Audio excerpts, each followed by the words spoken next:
Recently, I've been exploring some new projects for photography. I have been going on mini excursions here and there in my local area, which is something I haven't done in a while because back in winter, I ended up traveling outside the country, and then there were some work-related trips that kept me busy. I miss shooting local beauties. Where I live in Northern California, there are plenty of options available. A project came in mind during the month of April, which was to capture the full moon. Last time I did a full moon photography, it was a year ago, and to describe how that session went, it was quite overwhelming. We didn't have a proper plan. It was so rushed. We got really lucky to even have one or two shots that were decent out of that whole session. Full moon photography, specifically when it involves alignment, it requires careful planning. So here are 4 things that went into the planning of my recent shoot that could be helpful for your future full moon chase. Number 1, planning around the weather. Obviously, weather is going to be a huge factor when it comes to the moon chase and in landscape photography in general. Weather can be unpredictable. I've had experiences where weather app says one thing and on the day off, it is the total opposite of what it predicted. I live pretty close to the Pacific Ocean, so we got that infamous Karl the Fog that could spoil our fun shooting in the field anytime it wanted to. I'm not a weather expert, but I have relied on 2 specific weather apps for the past 5 years in the field: AccuWeather and Windy.com. AccuWeather, you can look up to at least 30 days ahead of time. Now, it's bold to assume that the weather is going to hold up for 30 days. I only use AccuWeather just to get a general idea of what it could be on the day of my shooting. The more precise app is Windy.com, where you can take a look for the next 7 to 15 days ahead. Now again, it is more accurate 3 days before the main event or even the day before. What's cool about Windy.com is it even has this feature for the cloud coverage, specifically the cloud base, so you can make your judgment a little easier. Now, chasing the full moon, it doesn't necessarily have to be on the day of full moon. The moon's still gonna look full, at least in your camera, the day before, obviously the day off, and the day after the full moon. I'm not sure about the 4th day because I usually forget the moon's even in the sky because the moon kept rising later and later post full moon, but you do have that 3-day window in case the weather doesn't work out for one of the days, and you can plan accordingly. What if the weather is bad on all 3 days? Well, it happens, but thankfully there's a full moon every month, so we can try again next month. Number 2, scouting your composition. You need to scout ahead of time. For my recent shoot, I actually had several compositions I scouted weeks before, just in case one location does not work out due to the weather or the location is close on the day of the event.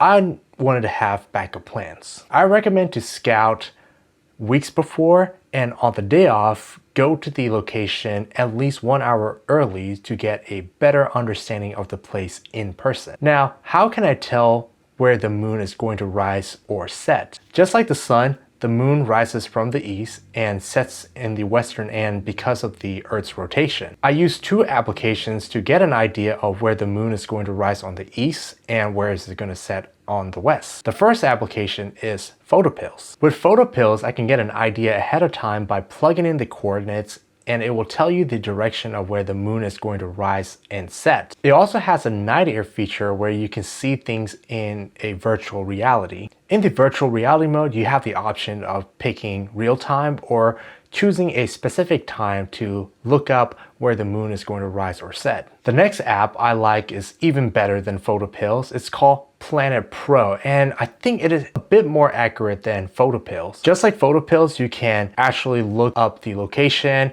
mark that location, and see where the moon is going to rise and set. What sets apart from PhotoPills compared to Planet Pro is that Planet Pro has the VR and AR features that is totally different. In the VR mode, you can actually see the terrain without being in person to scout ahead of what kind of hills might be in the way, or it's like a flat horizon and you can see the moonrise and moonset, and you can even use that with your astral photography plans. That is a really cool feature to not be there in person to see it ahead. So I use that feature to plan ahead of time and then use the AR mode or the PhotoPills' Night Air mode to complete my precise plan. Here's the lineup example in person with PhotoPills Night Air mode and some of the shots I got from the day of moonrise where I aligned the composition with the Livermore wind turbines.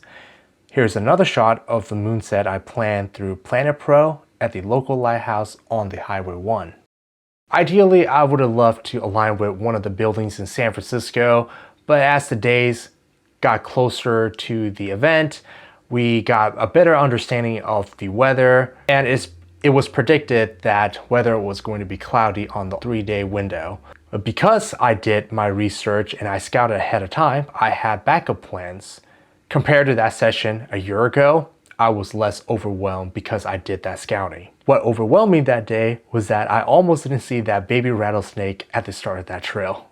If you've enjoyed this video so far, please hit the like button and click subscribe to help me grow my channel. And don't forget to follow me on Instagram. I have lots of new photos that I'll be sharing up there you don't want to miss. Thank you. Number 3, using the right gear. For this type of photography, I highly recommend a telephoto lens because the wide-angle lens is going to make the moon look like a tiny speck in your images. Here is an example of the shot I captured in the Lofoten Islands. It was a moonlit aurora show, but because I used a wide-angle lens, the moon looked really far, and you can see the moon is tiny. Very bright in the night, but tiny. Compared to the recent photos, it definitely has more size. These were shot at 400mm. If you're ever seeing those images where there's a building and the moon is behind it and the moon looks enormous, that is due to the compression from zooming in with a telephoto. At 400mm, you get a decent size, but those images where the moon looks enormous, they are shooting with 600mm and beyond, which I currently do not own at the moment. But yeah, I highly recommend a telephoto lens.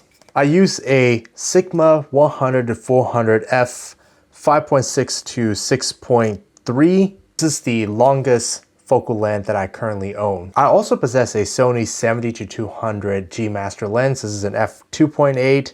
Compared to the Sigma lens, this lens is a little faster in terms of the wider aperture that is available. I also own a cheaper Tamron 28-200 f2.8 to 5.6 lens, but for these moon chase, I'm always on my longest focal length available, which is the 400mm. Maybe next time I'll have this Sony lens on the side with my backup camera to capture time lapse of the moonrise or set. Next is a proper tripod. Make sure you have a good sturdy tripod.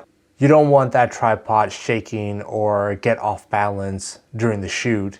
And also don't be that person where you have the tripod properly set, but if you wanted to get it taller, so you pull out that center column to make it taller. It might make the tripod higher, but your tripod could crash and you could lose your expensive gear. Telephoto lens, they usually come with these ring mounts.